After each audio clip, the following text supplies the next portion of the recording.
gotta be honest with you. I almost didn't even make this video because I kept getting distracted while writing it. I would sit down, get 2 sentences in, and then my hand would just go to my phone. Like a reflex, I'd catch myself mid-scroll, put the phone down, write another sentence, and it would happen again while writing a video about focus. That moment right there, that automatic reach, the inability to just sit with your own thoughts for 2 minutes, that's a rewired brain. And yours is probably doing the same thing right now. Part of you is already considering whether to keep watching or switch to something easier. But stay with me, because what's happening to your brain has a name, a cause, and a fix that's been hiding in plain sight for 14 centuries. Back in the 1950s, a psychologist named B.F. Skinner ran an experiment on pigeons. He put them in a box with a lever. When the pigeon pressed the lever, sometimes it got food, sometimes nothing. The payoff was random. And the pigeons went crazy. They pressed that lever compulsively because the randomness was irresistible. But that experiment is the blueprint for your phone. Every time you pull down to refresh, you're pulling Skinner's lever. Maybe there's a message, maybe a funny video, maybe nothing. You don't know. And that not knowing is the whole point.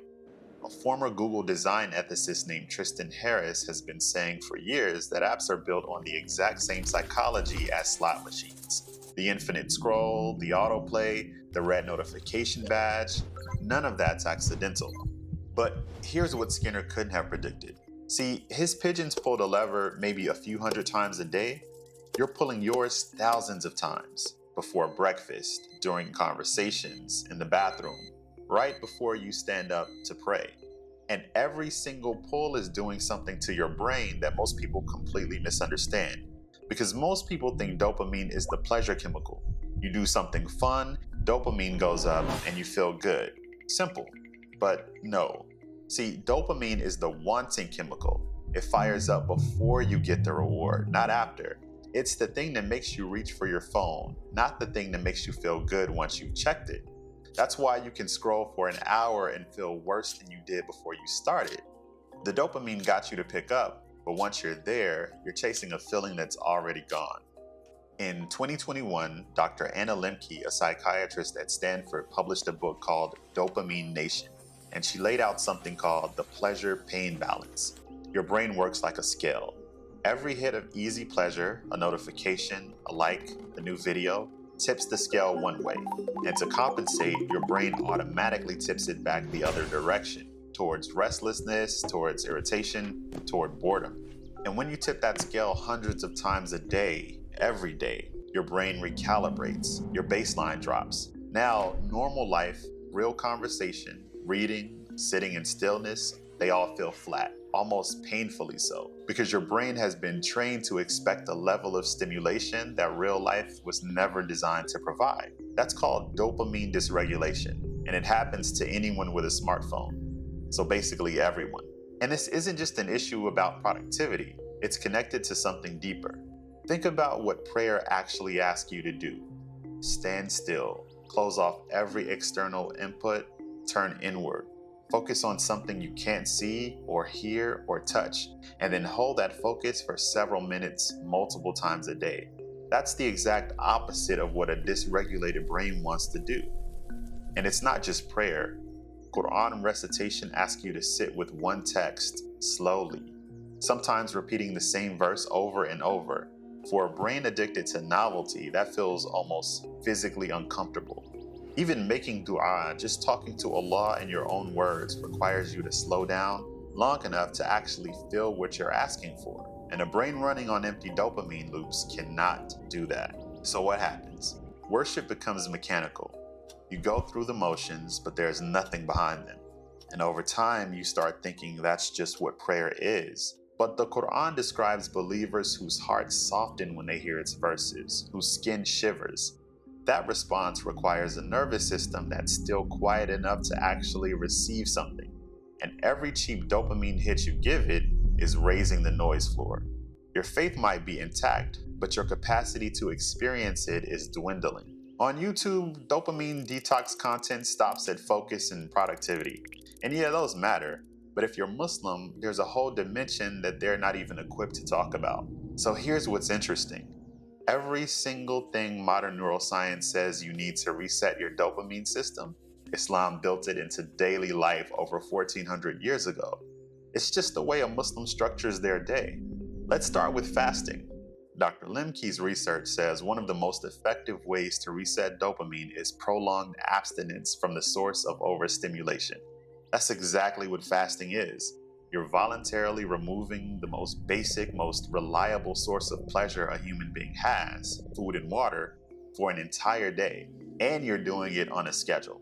In Ramadan, that's 30 consecutive days of training your brain that desire doesn't have to be acted on the moment you feel it, that discomfort is survivable, that you can want something but not actually have it. The Prophet ﷺ didn't limit it to Ramadan. He fasted Mondays and Thursdays throughout the year. That's worship and recurring neurological maintenance built into the religion from the start. Then look at the 5 daily prayers. No matter what you're doing, you stop.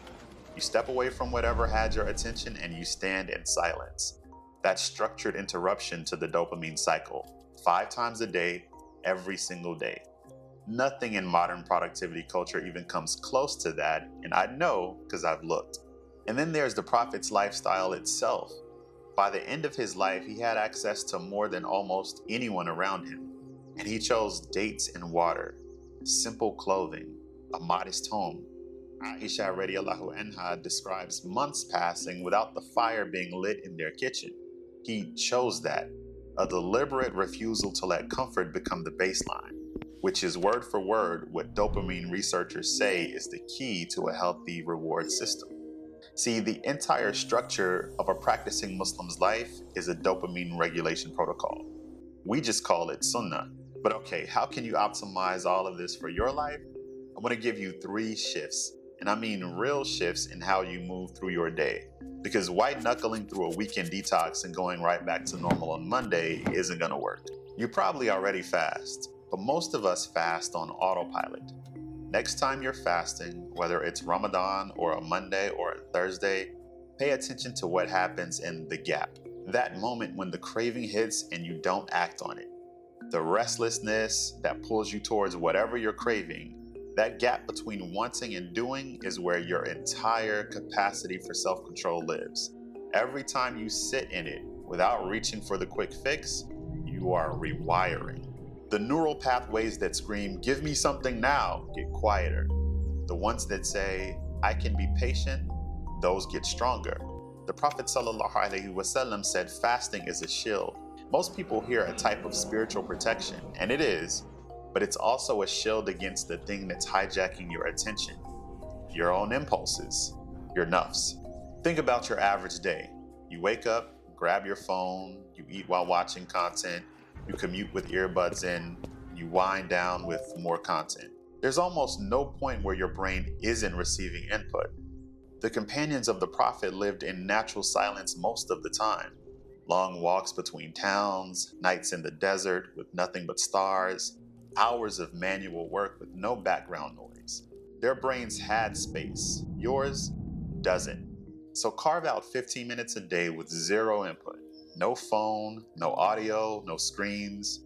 Walk, sit, do something with your hands as long as it's not scrolling. When the urge to reach for something hits, and it will, just let it pass. Urges expire. If you don't act on one within about 10 minutes, it'll just fade away. You're just giving your nervous system permission to stop being on. That space is where clarity, reflection, and honest self-assessment actually thrive. But this is where most detox advice kind of falls apart. Because people remove all stimulation for a weekend, create a void, and then fill it with nothing. And then Monday hits, and they're right back to where they started. That doesn't work because your brain needs stimulation. Allah made you that way. You're trying to shift from fast, shallow dopamine to slow, deep dopamine. Psychologists call this the difference between fastic dopamine, sharp spikes tied to instant gratification, and tonic dopamine, the steady, sustained baseline you get from meaningful engagement. Reading instead of scrolling, cooking instead of DoorDash, a real conversation instead of a group chat, sitting with one page of Quran and actually reflecting on it instead of rushing through your daily pages to hit a number. Islam is full of tonic dopamine activities. divine remembrance, time in nature, which the Quran points to constantly, serving others, learning, teaching. All of it produces that slow, deep, lasting sense of fullness that a notification never could. Your brain has been designed, and the same God who designed your nervous system also sent down the OS for it.